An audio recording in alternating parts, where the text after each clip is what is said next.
Data जो है वो सही रूप से जो भी सॉफ्टवेयर यूज करना है उसकी स्प्रेडशीट में उसको एंटर किया जा सके, उसमें कोई गलती ना हो, उसको रीचेक करना चाहिए और उसके बाद जो भी आपने एनालिसिस सोचा है वो करना चाहिए। फिर हमने डिफरेंट एनालिसिस किए थे। सबसे पहले हमें ये देखना चाहिए कि हमारा डेटा किस प्रकार का है, तो उसके लिए डिस्क्रिप्टिव स्टैटिस्टिक्स निकालते हैं और एक विजुअल इंस्पेक्शन डेटा का करते हैं। विजुअल इंस्पेक्शन करने से काफ़ी इंफॉर्मेशन हमें या नॉलेज मिल जाती है डेटा के बारे में, ओवरऑल डेटा कैसा है, ठीक लग रहा है कि नहीं लग रहा है। जब 4-5 डेटा एनालाइज कर लेते तो हमको डेटा का विजुअल लुक देखने से ही समझ आता है कि डेटा हमारा ठीक ठाक है कि नहीं है। सारा फ्लैट है तो इसका मतलब कोई वेरिएशन ही नहीं हो रही, सारी ऑब्जर्वेशंस में इक्वल फ्रीक्वेंसीज आ रही हैं या कुछ हो रहा है तो, या इक्वल ऑब्जर्वेशंस के जो एक्स की वैल्यूज है, जो भी वेरिएबल आपने मेजर किया है उसमें कोई वेरिएशन ही नहीं है, तो इसका मतलब कोई इंटरेस्टिंग रिजल्ट्स नहीं आ रहे हैं। तो सबसे पहले उसको करना चाहिए और फिर उसमें डेटा क्लीनिंग अगर करनी है तो डेटा क्लीनिंग कैसे करते हैं, डेटा प्रिपरेशन कैसे करते हैं, ये सब स्टेप्स अच्छी तरह समझने चाहिए। ज़्यादा डिटेल में हम नहीं गए हैं, लेकिन जो भी थोड़ा बहुत इस कोर्स में समझ पाते थे वो हमने किया है। तो डेटा प्रिपरेशन में डेटा का क्लीनिंग, डेटा का कोडिंग, डेटा का एडिटिंग, उसका ट्रांसक्रिप्शन, टेबुलेशन, और वहां से फिर हम उसके बाद उसको देखते हैं कि डेटा कैसा है और उसके लिए डिस्क्रिप्टिव स्टैटिस्टिक्स निकालते हैं। डिस्क्रिप्टिव स्टैटिस्टिक्स केवल हमारे डेटा को डिस्क्राइब करता है। डिस्क्रिप्शन का मतलब हम वहां से कुछ कह नहीं सकते पॉपुलेशन के बारे में, लेकिन क्योंकि हम कोई भी स्टडी जब करते हैं तो हम ये देखना चाहते हैं कि पॉपुलेशन के बारे में हम वहां से क्या कैसे हम वो समझना चाहते हैं, हम पॉपुलेशन को समझना चाहते हैं। सैंपल तो हम इसलिए करते हैं कि हमारे पास ना इतने रिसोर्सेज हैं, ना इतना समय होता है कि वो पूरी पॉपुलेशन किसी भी एंटिटीज की पूरी पॉपुलेशन को स्टडी किया जा सके, उसको सेंसस कहते हैं। सेंसस डेटा आप जानते हैं कि पूरे देश में 10 साल में एक बार होता है और काफ़ी एफर्टफुल होता है। उसमें कितने हजारों फील्ड वर्कर्स लगते हैं, वो घर घर जाकर डेटा कलेक्ट करते हैं, वो काफ़ी इंटेंसिव होता है। वो पॉपुलेशन की स्ट्रेंथ पे भी डिपेंड करेगा। तो मेरा ख्याल smallest population I am forgetting कुछ एनिमल की है जो 8 या 10 ही है पूरे वर्ल्ड में, तो वो पॉपुलेशन स्टडी की जा सकती है, लेकिन वो भी स्कैटर्ड होंगे तो डिफरेंट फील्ड वर्कर्स चाहिए। फील्ड फोर्स जैसे बढ़ती है वो नॉन रिसर्च एरर या नॉन स्टैटिस्टिकल एरर्स बढ़ जाते हैं। तो स्टैटिस्टिकल एरर्स भी नहीं होने चाहिए और नॉन एक्सपेरिमेंटल या नॉन स्टैटिस्टिकल एरर्स भी नहीं होने चाहिए। एरर्स जितने कम से कम हो उतना अच्छा है। तो उसके बाद हम लोग ये जब स्टैटिस्टिक्स निकालते हैं, यहाँ से हम फिर इन्फरेंशियल स्टैटिस्टिक में जाते हैं। इन्फरेंस का तो भाई आवाज नहीं आ रही। हेलो हेलो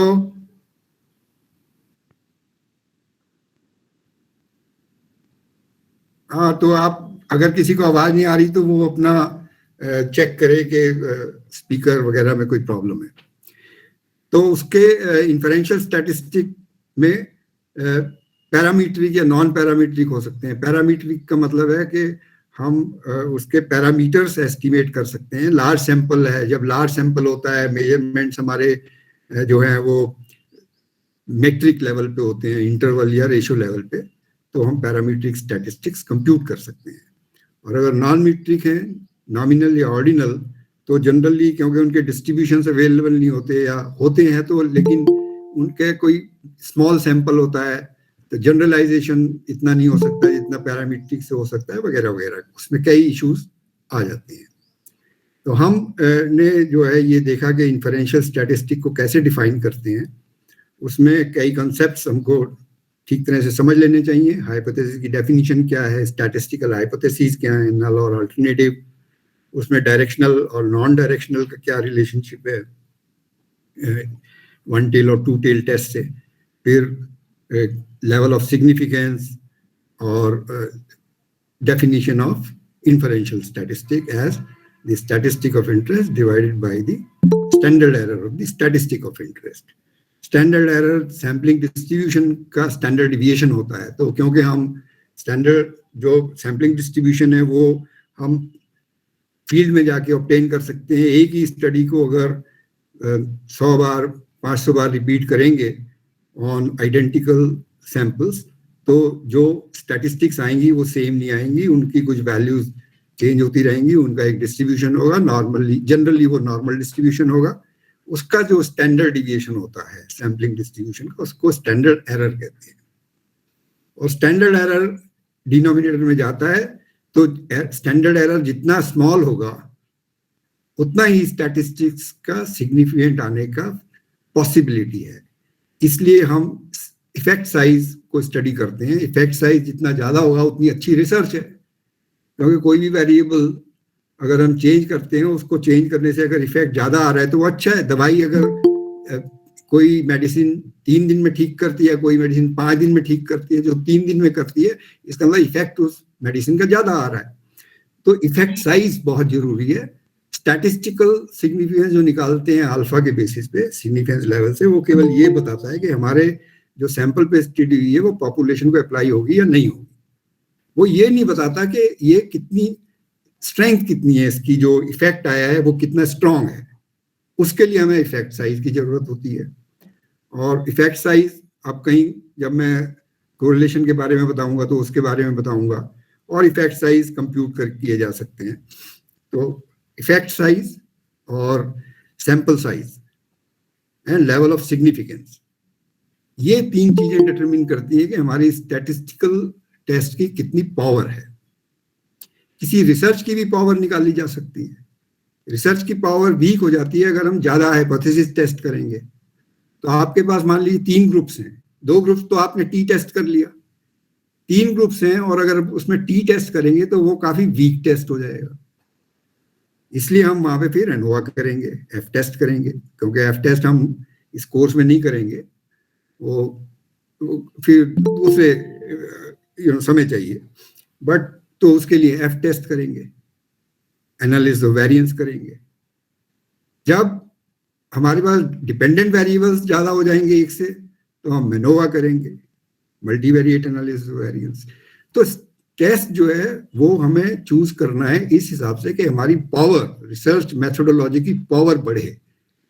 अब रिसर्च मेथोडोलॉजी की पावर अगर ज्यादा, आपके पास ज्यादा फैक्टर्स हैं, ज्यादा वेरिएबल्स हैं, तो आप जो है फैक्टोरियल डिजाइन लगाते हैं एनोवा का।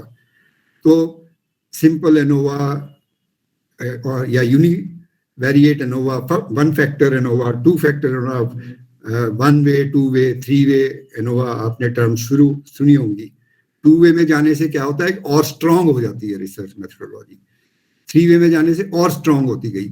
तो स्ट्रेंथ मतलब power, by strength I mean the power of the research methodology depends on what design, research design you use, and power of a statistical test depends upon what is your sample size etcetera. देखिए किताब को पढ़िए आप अच्छी तरह, तो तब ये समझ आएगा। बहुत ज्यादा डिटेल में यहाँ कोर्स में नहीं जा सकते, बट अगर आप कोई सवाल पूछेंगे तो उसका जवाब दिया जा सकता है। ओके, तो let us now proceed and we were at inferential statistic.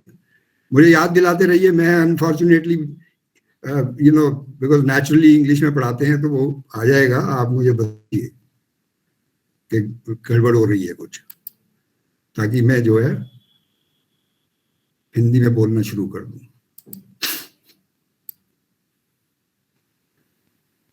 तो हम लोग स्लाइड्स दिख रहे हैं? Yes sir.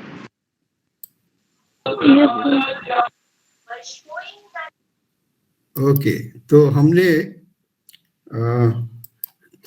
हम यहाँ पर थे, टेस्ट कर लिया था। उसके बाद हम लोग steps involve in inferential analysis.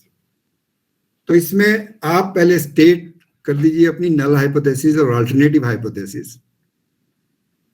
फिर आपके जो रिसर्च डिजाइन में, देखिए सबसे पहले जब भी रिपोर्ट लिखते हैं तो सबसे पहले रिसर्च डिजाइन बनाना चाहिए। रिसर्च डिजाइन में वेरिएबल्स क्या होंगे, कैसे डेटा एनालिसिस किया जाएगा वगैरह, वो आप पढ़ चुके होंगे पिछले लेक्चर्स में।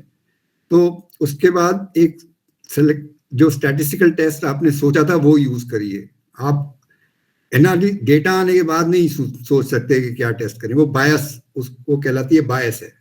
अब पहले से करेंगे तो हम बायस रिसर्च नहीं कर रहे हैं, हम ऑनेस्टली जो करना चाहिए वो कर रहे हैं। State the decision rule, level of significance क्या होगा आपका, compute the statistic and take a decision. Compare the computed inferential statistic with the critical value at given level of significance and appropriate degrees of freedom. अब ये term एक आ गई है, degrees of freedom, जिसके बारे में अभी मैंने बात नहीं की है, तो ये अब जब इसकी जरूरत पड़ेगी तब मैं बताऊंगा डिग्रीज ऑफ फ्रीडम क्या होती है। अभी तो इमीडिएटली जरूरत नहीं है, जब टी टेस्ट में आएंगे तो डिग्रीज ऑफ फ्रीडम की बात करेंगे। Sir, I have a question. Yes Sir, what is the need of null hypothesis? Why is it made? नहीं, हम देखिए अगर हमारे पास ये नल हाइपोथेसिस नहीं होगी तो हम ये कैसे कहेंगे कि जो वेरिएबल हम इंट्रोड्यूस कर रहे हैं या ट्रीटमेंट कर रहे हैं या जो भी ट्रीटमेंट एडमिनिस्टर किया है उसका इफेक्ट देखना चाहते हैं ना, है कि नहीं? Yes, तो हम सबसे पहले ये अज्यूम करके चलते हैं कि इसका इफेक्ट नहीं होगा। अगर आपको योगा शुरू करना है तो कोई कहेगा भाई योगा से कुछ फर्क नहीं पड़ने वाला, कोई कहेगा पड़ने वाला है। फिर 15 दिन आपने एक्सरसाइज करी, देखा फर्क पड़ा कि नहीं, 20 दिन करी। तो योगा एक स्लो प्रोसेस है, उसका इम्पैक्ट ज्यादा लास्ट करता है। तो ये तो पहले हमें पता ही होना चाहिए ना कि real state of the world क्या है। अगर हमें real state of the world ही नहीं पता, हम कमरे में घुसे, पंखा चल रहा है तो अब जो टेम्परेचर वो है, अगर एसी नहीं लगा हुआ तो real state of the world वो है। और गर्मी लग रही है तो आप इसका मतलब उस कमरे में गुजारा नहीं कर सकते, आपको पंखा चेंज करना पड़ेगा, स्पीड चेंज करनी पड़ेगी पंखे की, इसका मतलब कुछ एडमिनिस्टर करना पड़ेगा आपको, ट्रीटमेंट कंडीशन कोई नहीं लगानी पड़ेगी वगैरह वगैरह। तो नल हाइपोथेसिस से स्टैटिस्टिकल डिसीजन के लिए सबसे पहले ये पता होना चाहिए कि state of the real world क्या है, और अगर हम कोई भी ट्रीटमेंट एडमिनिस्टर करेंगे तो वो चेंज होगी कि नहीं होगी और कितनी हुई है, उसके लिए स्टैटिस्टिकल एनालिसिस चाहिए। जी, is that right? Yes sir. Okay, thank you. तो अभी let us move over to apply these steps in some analysis. Let us say that अब ये Z वैल्यूज आपको याद रख लेनी चाहिए। Apply Z test if sample is large, greater than equal to 30 का अगर आपका सैंपल साइज है तो हम उसे लार्ज मान लेते हैं। And population variance is known, ये जरूरी है Z टेस्ट लगाने के लिए। अब Z टेस्ट क्या होता है ये मैं अभी बताऊंगा। Z स्कोर आपको याद है ना, Z स्कोर निकालते हैं कैसे? पहले कोई भी डेटा सेट है उसका मीन निकाल लेते हैं और फिर हर ऑब्जर्वेशन में से वो मीन घटा देते हैं और उसको उसकी स्टैंडर्ड डिविएशन डिवाइड कर देते हैं। तो आपको मिनी डेटा याद है, मान लीजिए हमने x2 लिया था, 6, 4 and 8, याद है ना? Yes sir. हाँ, वो मैंने कहा था याद कर लीजिए मिनी डेटा, बार बार लिखने की जरूरत ना पड़े। अब वो मिनी डेटा इसीलिए लिया गया है कि आप ओरली सब कुछ कर सकते हैं, अगर ओरली कर सकते हैं तो आपको समझ आ गया। तो x2 की क्या ऑब्जर्वेशंस थी? 3, 6, 4 और 8, मीन आया था 6। तो पहली ऑब्जर्वेशन और इसका स्टैंडर्ड डिविएशन कितना आया था? 2। याद है आपको या नहीं है याद? ये देखिए, ये स्टूडेंट लाइफ में ये बहुत जरूरी होता है कि आप इमेजेस रखें दिमाग में। इतना सिंपल डेटा मैंने इसीलिए दिया था, लंबा चौड़ा कोई डेसिमल नहीं लगाए, कोई कुछ नहीं। तो इससे ये होता है कि आप बहुत जल्दी आगे की चीजों को समझ सकते हैं। नहीं तो बार बार दोबारा नहीं करना चाहिए ना, वो अगर उसी में लग जाएंगे दोबारा कैलकुलेट करने में तो फिर आगे नहीं बढ़ पाएंगे। तो अभी ऑब्जर्वेशंस क्या थी? 3 ऑब्जर्वेशंस थी, इतना सिंपल मामला है। 3 ऑब्जर्वेशंस थी, 6, 4 और 8, इसी ऑर्डर में थी ना। फर्स्ट सब्जेक्ट का 6, दूसरे का 4, तीसरे का 8। इनका मीन आ गया 6, 6, 4, 10, 8, 18, 18/3 बराबर 6 आ गया उसका मीन। और उस ऑब्जर्वेशन में से मीन को घटाते जाइए, 4 में से 6 गया, 2 बचे, -2, नेगेटिव हो गया क्योंकि कम है ऑब्जर्वेशन। 6 - 8 -2 0, 6 - 6 आया था मीन। 6 - 6 0, 4 - 8 4 - 6 -2 और वो 8 माइनस 6 प्लस, तो 0 माइनस 2 प्लस 2 ये आपके आ गए थे, और इनको स्टैंडर्ड डिवीजन डिवाइड कर दीजिए, 2 थी स्टैंडर्ड डिविएशन, तो वो आ जाएंगे आप 0 माइनस 1 और प्लस 1। ये आप मेरे बाद में Z2 लिखा था ना, Z2 की वैल्यू लिखी थी, वो टेबल में आप दोबारा जाइए, अब नोट्स आपके पास है, तो Z2 निकाला था, वो आ गया था 0 माइनस 1 प्लस 1, और Z स्कोर्स का सम 0 होना चाहिए स्टैंडर्ड, क्योंकि मीन हम उसका मीन सेंटर करने के बाद, मीन सेंटर माने मीन को घटाने के बाद फिर हम स्टैंडर्ड डिविएशन से डिवाइड करते हैं, इसलिए उसका 0 होना चाहिए। इतना सिंपल वो मामला था। बट एनीवे, तो Z टेस्ट कैसे, Z स्कोर कैसे निकाला जाता है? Z स्कोर निकाला जाता है ऑब्जर्वेशन से। और Z टेस्ट कैसे निकाला जाता है? Z टेस्ट निकाला जाता है स्टैटिस्टिक्स से। केवल ये डिफरेंस है। तो Z स्टैटिस्टिक क्या होगी? Z स्कोर क्या था? Z स्कोर था ऑब्जर्वेशन की value minus mean divided by standard deviation, यही था ना Z स्कोर। बस इसकी जगह, सबकी जगह, ऑब्जर्वेशन की जगह अब आप टेस्ट स्टैटिस्टिक लगा दीजिए।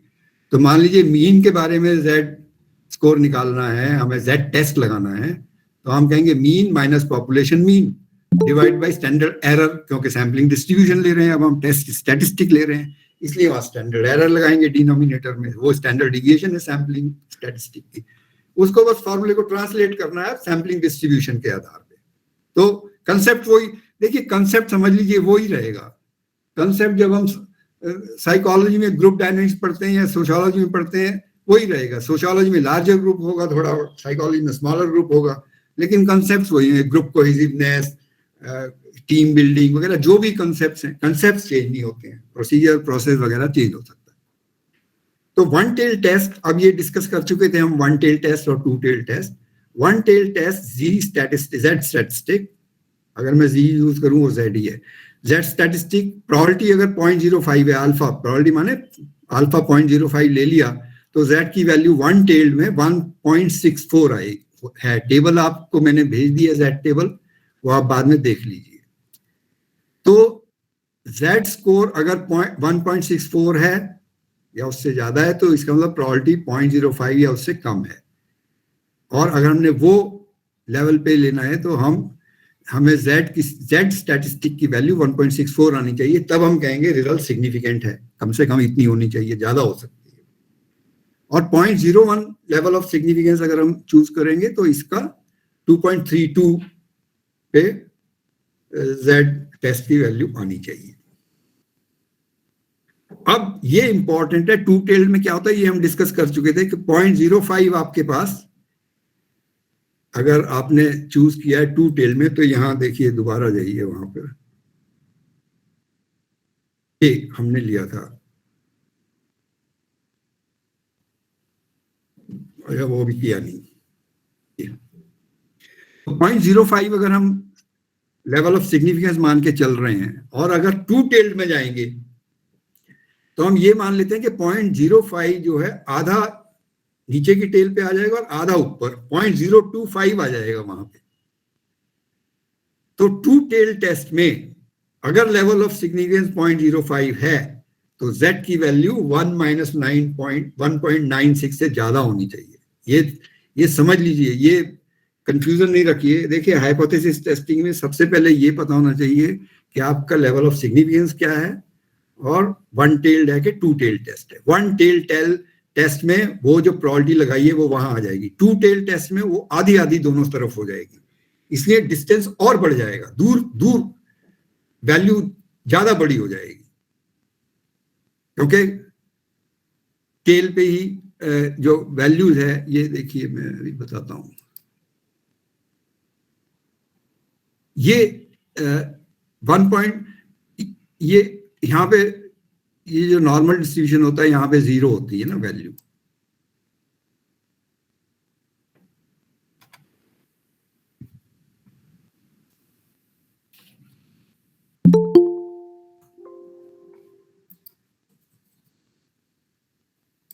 ये रुक गया आज, पता नहीं, let me just correct it.